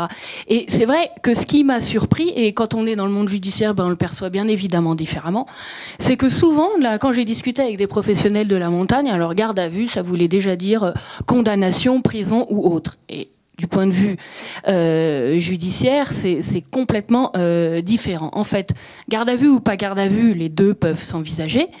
Et s'il y a garde à vue, c'est que généralement, il va y avoir des auditions et une mise à disposition de la personne qui va être trop longue pour pouvoir se permettre de passer outre la garde à vue, puisque la garde à vue, c'est en fait avant tout la possibilité de garder la personne, justement, dans les locaux des enquêteurs à un temps suffisamment long, en tout cas trop long, que le temps d'audition libre prévu par la loi. Et en plus, la garde à vue, ça ouvre un certain nombre de droits à la personne, donc notamment le droit d'avoir un avocat, voilà, de droit de consulter le dossier et d'avoir connaissance des pièces qui sont dedans et déjà des éléments qui existent contre lui, pour lui, etc. Ce qu'il n'a pas le droit d'avoir s'il n'est pas mis en garde à vue. Et garde à vue, ça ne veut pas forcément dire menottes et tout et tout. Là, il faut savoir de quoi on parle, encore une fois. On parle d'une infraction involontaire, on ne parle pas de quelqu'un qui a cassé la figure à une autre personne dans la rue ou quoi que ce soit. Donc, il y a des régimes différents. Mais c'est vrai que ça fait peur, parce que de l'extérieur, on a la vision de film, on a la vision journalistique de la garde à vue. Ce n'est pas forcément à l'avantage, effectivement, de la justice, des fois, ce qu'on peut filmer. Ça paraît dur. Je suis d'accord que c'est pas une sinécure, hein. Mais voilà, c'est quelque chose qui peut être stressant, mal vécu. Mais ça veut absolument pas dire, en tout cas pour nous, professionnels du droit, jugement ou autre. Et c'est simplement pour garder à disposition la personne plus longtemps et surtout aussi préserver ses droits, parce que l'importance de l'avocat et sa présence possible tout au long de la garde à vue et pendant toutes les auditions, c'est ça que la garde à vue lui ouvre, ce qui sinon n'est pas possible. Donc déjà le premier point. Après, sur l'ensemble des procédures que l'on a, donc Albertville a toutes les plus grosses stations de ski françaises, et c'est au niveau du droit, hein, la première juridiction en France par le rendu de décision et les affaires à traiter, plutôt les affaires à traiter. Parce qu'on n'en a qu'une toute petite partie, mais vraiment infime, qui finit devant les tribunaux. Et par exemple, l'année correctionnelle, et par exemple l'année dernière, on a eu 4 professionnels en garde à vue sur l'année.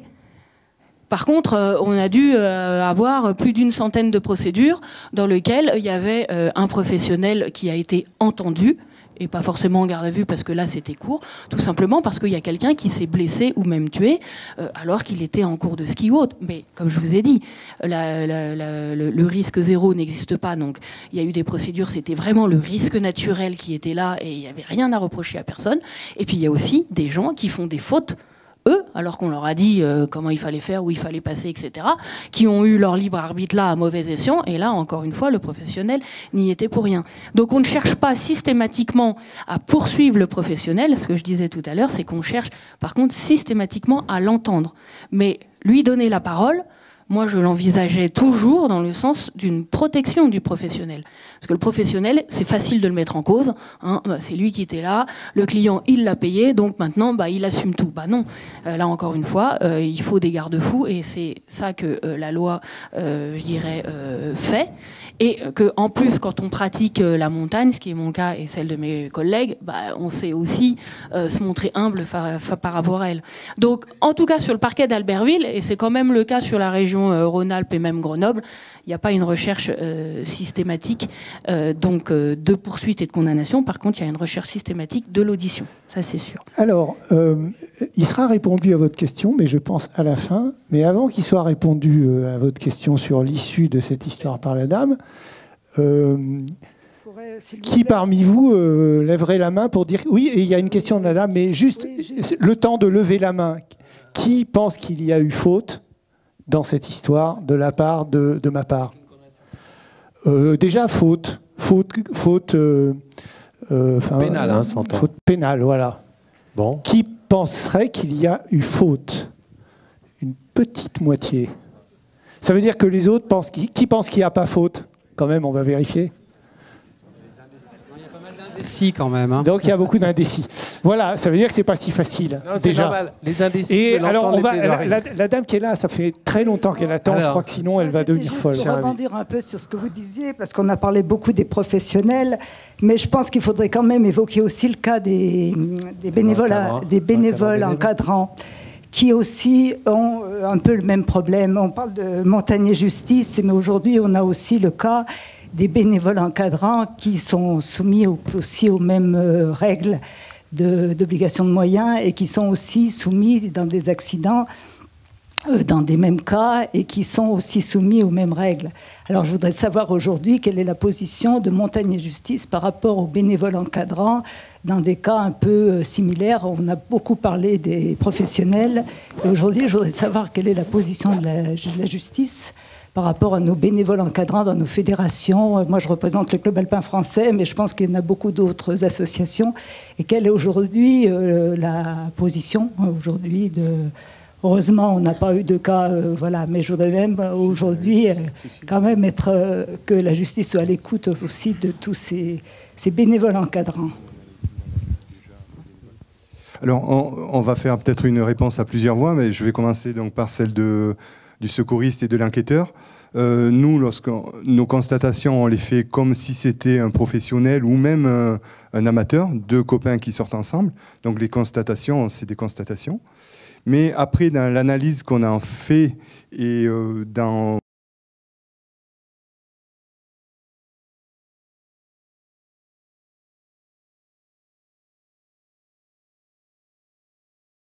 Pour, compléter un peu le propos de Patrice, la dernière reconstitution qu'on a faite à Grenoble mettait en scène un bénévole donc, qui encadrait un groupe fédéral et qui a été condamné par la justice. Voilà. C'est-à-dire que même si effectivement bénévoles et professionnels ne sont peut-être pas jugés, enfin à chaque fois c'est différent, il n'empêche que ce sont des responsabilités importantes qui pèsent sur les épaules du cadre dès lors qu'il emmène des gens avec lui. Ouais.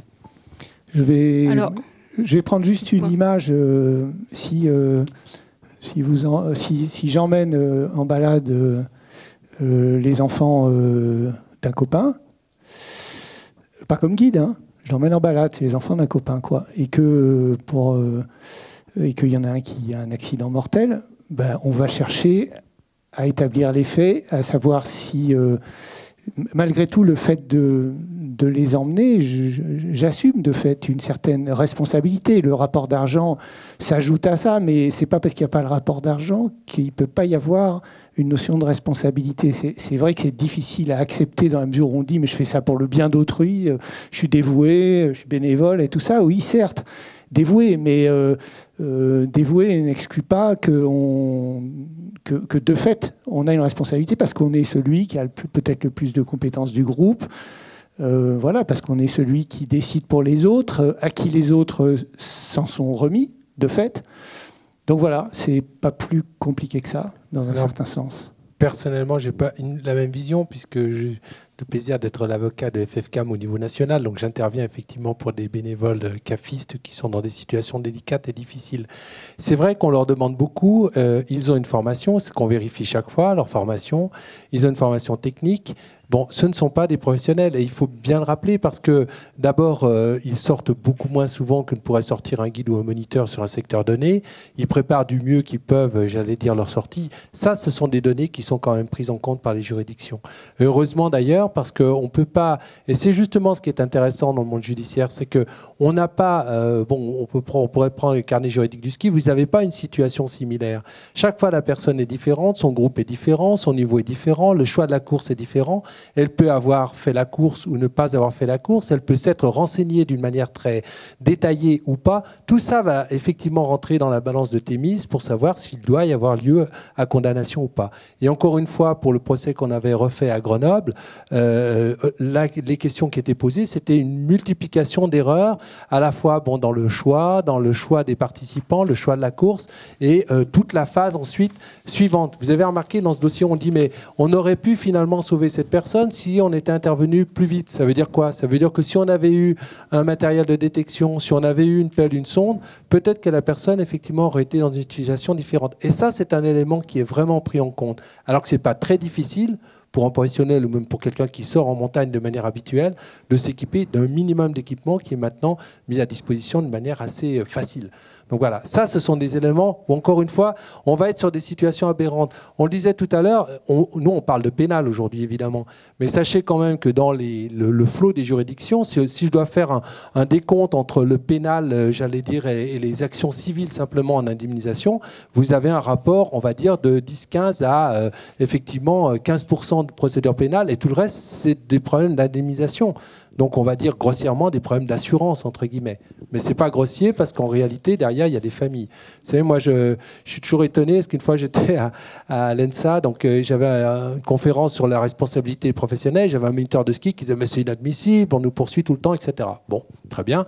Donc, bien du caractère. Comme chez nous en montagne, on ne manque pas de caractère, c'est au moins l'avantage.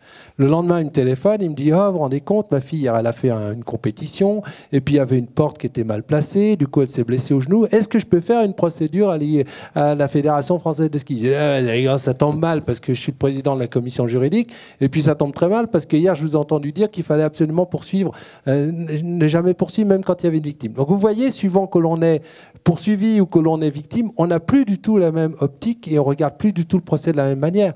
Et on rappelait tout à l'heure le besoin des victimes d'avoir au moins une once de vérité ou en tout cas d'essayer d'être éclairé par la procédure, avoir des explications, un débat.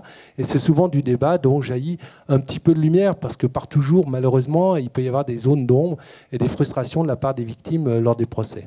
Et pour terminer sur la question de Madame, au niveau de la justice, c'est exactement les mêmes textes qui vont s'appliquer. Donc là, il n'y a pas de différenciation. D'ailleurs, quand on parlait des accidents de la route, mais accidents du travail ou autres, on est exactement sur la même législation qu'on va adapter aux circonstances. Donc, en ce qui concerne, on va dire, un moniteur professionnel ou un bénévole encadrant, on va partir sur la même exigence de démontrer soit une faute caractérisée, soit une accumulation d'un certain nombre de fautes qui va aboutir à une faute plus grave qui pourra entraîner une responsabilité. Par contre, le niveau d'exigence qu'on va attendre de la personne ne sera pas le même. Déjà, le niveau de qualification ne sera pas le même, mais dans les deux cas, on va vérifier s'il était dans les conditions pour pouvoir encadrer un groupe. Au niveau requis, au niveau qui est le sien, on va bien évidemment, un bénévolat encadrant, pas demander à ce qu'il ait le même diplôme que le moniteur. Et du coup, à partir de là et de cette situation, étudier, mais ça va pas être en fait moniteur contre bénévole encadrant, ça va être cette personne elle est moniteur, cette personne elle est bénévole encadrant, mais sa personnalité, sa pratique, son expérience et les conditions dans lesquelles elle était. Mais le niveau d'exigence sera adapté en fait à la qualification de la personne. Donc ils encourent dans l'absolu les mêmes choses.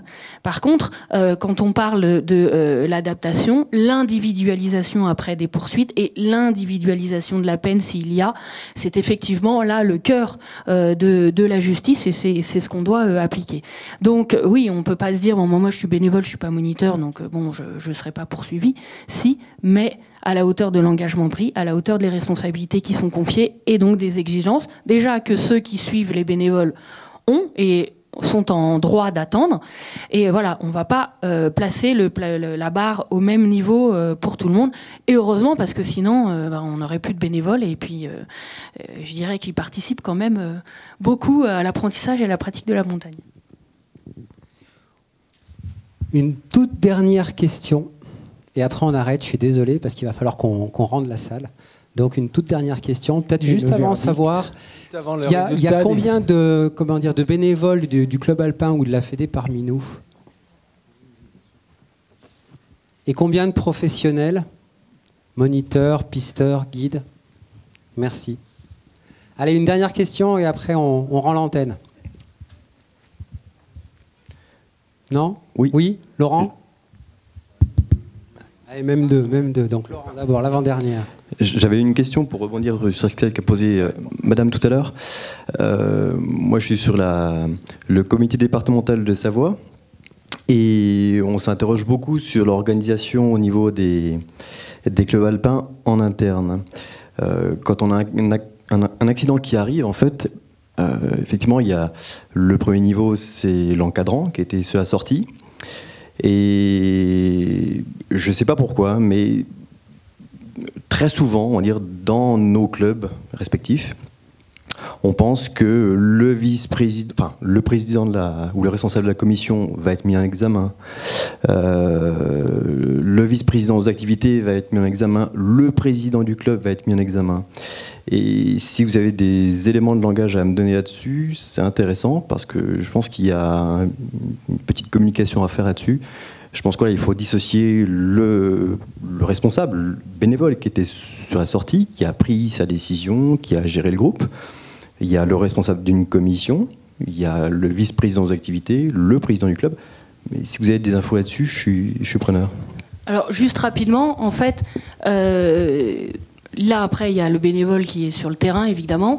Après, on peut remonter au-dessus si, effectivement, l'erreur ou les circonstances qui ont fait qu'il y ait eu un drame, ça provient d'une mauvaise organisation depuis le début, de directives données plus haut ou autres, qui fait que les autres en dessous, ils ont suivi. Donc, on remonte la chaîne des responsabilités. Voilà. Et puis après, attention, des fois, il y a des vice-présidents ou autres qui peuvent être mis en examen, mais en représentant la personne morale du club alpin, ce qui est complètement différent et qui se trouve sur un autre niveau de responsabilité, mais ça serait trop long de rentrer. Mais pour les moniteurs, systématiquement, lorsqu'ils dépendent d'une école de ski, on s'intéresse à l'organisation de l'école de ski, quelles sont les directives qui ont été données, etc., pour savoir s'il n'y a pas, on va dire, un conditionnement, mais bon, une pratique ou autre, et s'il n'y a pas une responsabilité aussi de l'école de ski ou de la personnalité morale de l'école de ski ou de ses dirigeants. On recherche tout. Voilà, donc là, on ne pourra pas rentrer dans le débat parce que ça serait extrêmement long, mais il faut savoir que lorsque le ministère public, parce que c'est quand même eux qui sont au départ sur les poursuites, ne détient pas suffisamment d'éléments, donc de fautes caractérisées contre une personne physique, elle va commencer à analyser si la personne morale était bien organisée ou pas, ou s'il n'y a pas un représentant de cette personne morale qui a pu commettre une faute. Bon, là, le débat, il est immense et on ne peut pas l'engager à ce stade de la discussion, parce que c'est effectivement un sujet très intéressant. Alors, le problème, pour répondre à votre question, c'est aussi un problème d'information interne, c'est-à-dire quel est le rôle de chacun, qu'est-ce qu'on risque, quelles sont les décisions qui sont rendues. Je crois que c'est justement le but de ce genre de réunion, c'est moins on parle des décisions judiciaires, entre guillemets, plus les gens flippent complètement. Je suis désolé de le dire, mais moi j'ai des gens qui viennent, ils ont l'impression qu'ils vont prendre 6 mois d'emprisonnement ferme. On nous donnera tout à l'heure le résultat du dossier qu'on a évoqué, puisque c'est le rôle effectivement maintenant donc, du substitut général à la Cour d'appel de Chambéry, n'est-ce pas? Mais voilà, donc ça... En tout cas, merci pour votre question, parce que c'est souvent un sujet d'inquiétude à l'intérieur des clubs, et vous avez bien raison de le souligner. Oh. Merci. Tout un chapitre sur le maire. Non, pas aujourd'hui. Non, merci, vous avez raison. Non, mais pour l'instant, il n'est pas trop inquiet. Il se dit qu'il est bien entouré, donc ça va. Oui. Moi, j'ai juste une intervention à faire concernant le... Je tiens à remercier toute l'organisation parce que c'est utile pour l'ensemble de la profession, notamment des guides, puisque je suis guide, mais parce que ça apporte évidemment beaucoup plus de lumière à ce flou qui peut, par moment, être important. Donc j'ai une question qui est un peu en dehors du sujet, mais qui, j'espère, apportera peut-être une réponse, qui est le fait qu'en tant que professionnel, on est dans une zone de proximité avec l'Italie, et il se trouve que j'apprécie beaucoup cette clarté, et je voulais savoir s'il y avait une idée de plateforme communautaire ou une harmonisation avec d'autres pays, de façon à avoir l'expérience et l'expertise que vous apportez lors des dossiers qui pourraient être traités sur les pays voisins. Ça serait un rêve, parce qu'effectivement avec l'Italie, on a des accidents, il y a une victime qui tombe du côté italien et l'autre du côté français, on ne va pas avoir le même traitement. Alors en ce moment avec l'Italie c'est quand même un peu difficile, enfin ça l'a toujours été. Avant de se mettre d'accord, il y a 2 obstacles. Bon, déjà les relations qui ne sont pas les plus cordiales avec l'Italie, mais ça sur tous les points de vue judiciaires. Et 2, l'énorme difficulté, c'est qu'on n'a pas du tout le même système juridique. Eux, ils ont un système accusatoire comme les Américains, comme ce qu'on peut voir à la télé. Nous, on a un système inquisitoire, c'est-à-dire avec un juge d'instruction qui rapporte les preuves et les éléments pour tout le monde. Eux, c'est le procureur et son équipe d'un côté et l'avocat et son équipe de l'autre, et puis au procès, on voit ce qui en sort. Donc, ce qui fait que le traitement et l'appréciation n'est pas du tout la même chose. Eux, ils ont toute une période de transaction qui existe avant, qui peut ne jamais aboutir à un procès pénal, par exemple. Donc déjà, là, c'est un peu rédhibitoire. Après, on essaye, je dirais, à notre humble niveau, de faire des rencontres entre professionnels judiciaires de la montagne pour expliquer ce qu'on fait nous, un peu notre vision, et essayer de faire en sorte qu'il y ait quand même une équité entre les deux côtés, quoi. Mais pour l'instant, on ne peut pas dire qu'il y a une plateforme. Alors, loin de nous l'idée de vouloir réussir à aboutir à cette plateforme. Dans un mois, le 7 décembre à l'ENSA, on organise un colloque justement sur une affaire qui s'est déroulée en France, qui a été jugée en France, qui est prescrite et qui va être rejugée par les 3 juridictions suisses, italiennes et françaises, pour mettre en lumière les différences de traitement et, on va dire, ce que risquent en fait les professionnels quand ils traversent la frontière, quand ils passent le tunnel du Mont Blanc, par exemple, quand on est sur Chamonix. Voilà. À titre personnel, j'ai vécu effectivement la justice italienne, qui est une justice qui est beaucoup plus difficile, beaucoup plus dure que la justice française, puisque elle travaille. J'ai pas le même avis, mais bon, c'est parce que effectivement, je peux être régulièrement en Italie, en Suisse, donc bon, on va pas en parler maintenant. On en parlera le 7 décembre. Voilà. Alors, je pense que il va falloir qu'on laisse la salle au suivant. Et peut-être pourriez-vous nous donner connaissance de l'issue de ce cas particulier. Vous vouliez faire un sondage sur ce que les gens auraient mis. C'est fait. Mais avoir comment ça s'est terminé, peut-être pour clore cette séance. Ça s'est terminé donc par un renvoi devant le tribunal correctionnel d'Albertville, qui a reconnu les 3 moniteurs, parce qu'en fait ils étaient 3 dans l'affaire, coupables d'homicide involontaire et de blessure involontaire, puisqu'il y a quand même aussi une personne qui a été sortie vivante mais qui a eu des blessures. Et donc en fait ce qui a été retenu à leur rencontre, c'est d'avoir par maladresse, imprudence, inattention, négligence ou manquement à une obligation de sécurité ou de prudence imposée par la loi ou le règlement, donc en l'occurrence là on pourrait viser l'arrêté, et donc en l'espèce, dans cette affaire, d'avoir causé la mort de Nathalie Marchand en exerçant la profession de moniteur de ski et en prenant la décision de faire évoluer les stagiaires de l'UCPA en domaine hors piste dans le secteur de Tauvière, sur une pente à forte déclivité avec un risque d'avalanche marqué, des signes d'instabilité du manteau neigeux observables et sans s'être assuré que les stagiaires disposaient du matériel de détection des victimes d'avalanche, l'ensemble de ces éléments constituant une faute caractérisée et ayant exposé autrui à un risque d'une particulière gravité qu'il ne pouvait ignorer. Donc ça, c'est la qualification judiciaire avec laquelle le tribunal a été saisi. Donc le tribunal les a condamnés. Ils ont fait appel de la décision et la cour d'appel qui a statué après, donc qui reprend l'entier dossier, c'est un deuxième procès depuis le début, a aussi condamné ces 3 moniteurs. Donc ils ont été condamnés à la même peine, à une peine de 8 mois d'emprisonnement assortie en totalité du sursis, donc ils n'ont pas fait un seul jour de prison, 1 500 € d'amende et 6 mois d'interdiction d'exercer la profession de moniteur de ski. On va laisser Patrice ou Alexis. Alexis. Alors, merci déjà pour votre attention, voilà, la qualité des échanges qu'on a pu avoir. Je dirais que moi, à titre personnel, l'exemple qu'on a développé aujourd'hui me montre, en tant que professionnel, parce que je suis guide, je suis formateur, mais je passe beaucoup de mon temps avec des clients ou avec des stagiaires en montagne, nous montre à quel point on est capable de s'illusionner sur le réel.